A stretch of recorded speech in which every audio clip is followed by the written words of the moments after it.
5 দিনব্যাপী কারি কর্মশালার মাধ্যমে সেকেন্ডারি স্কুলের 20 জন ছাত্রছাত্রীকে বাংলাদেশি কারি রান্না হাতে কলমে প্রশিক্ষণ দিলেন করবীপাড়ার রেস্টুরেন্ট ব্যবসায়ী। এ ধরনের আয়োজন নতুন প্রজন্মকে কারি শিল্পের প্রতি মনোযোগী করে তুলবে বলে মনে করেন স্কুলের শিক্ষক ও স্থানীয়রা। বিস্তারিত দেখুন নোমান রাজার রিপোর্টে। কারি শিল্পের প্রতি নতুন প্রজন্মের আগ্রহ সৃষ্টি করতে করবীর বম্বে ডাইনেস্টি রেস্টুরেন্ট ও স্থানীয় সেকেন্ডারি স্কুলের যৌথ উদ্যোগে 20 জন ছাত্রছাত্রী নিয়ে অনুষ্ঠিত হয়ে গেল 5 দিনব্যাপী কর্মশালা। মঙ্গলবার কর্মশালার সমাপনী দিনে বম্বে ডাইনেস্টিতে আমন্ত্রিত অতিথি স্কুলের শিক্ষকদেরকে খাবার রান্না ও পরিবেশনের মধ্য দিয়ে ছাত্রছাত্রীরা তাদের কর্মদক্ষতা প্রদর্শন করে। কর্মশালায় অংশগ্রহণকারীরা জানান, Well, I like Indian food. I like to learn different things.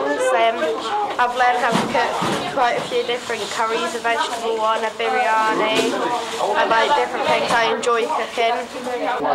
I'd like to be a chef because I like my food and I like to have the challenge of being on time and having to prepare food for people to enjoy.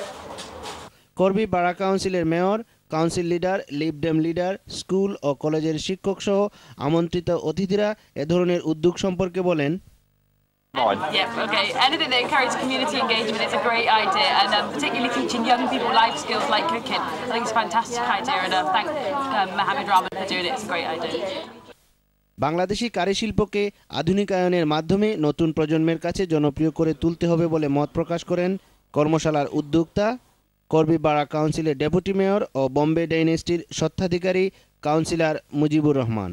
এই উদ্যোগটা নেওয়ার মূল উদ্দেশ্য হলো যে বাংলাদেশি কারিকে কীরকম promoting করা যায় নতুন জেনারেশনের মধ্যে। নাম্বার 2 হলো যে এই ডাইভার্সিটিকে কীরকম অবশ্যই আপনার তাদের মধ্যে এনরিচ করার যে একটা। এ ধরনের উদ্যোগের মাধ্যমে ব্রিটেনের জনপ্রিয় বাংলাদেশি কারি আগামী প্রজন্মের কাছেও জনপ্রিয় হয়ে উঠবে বলে মনে করেন আগতরা।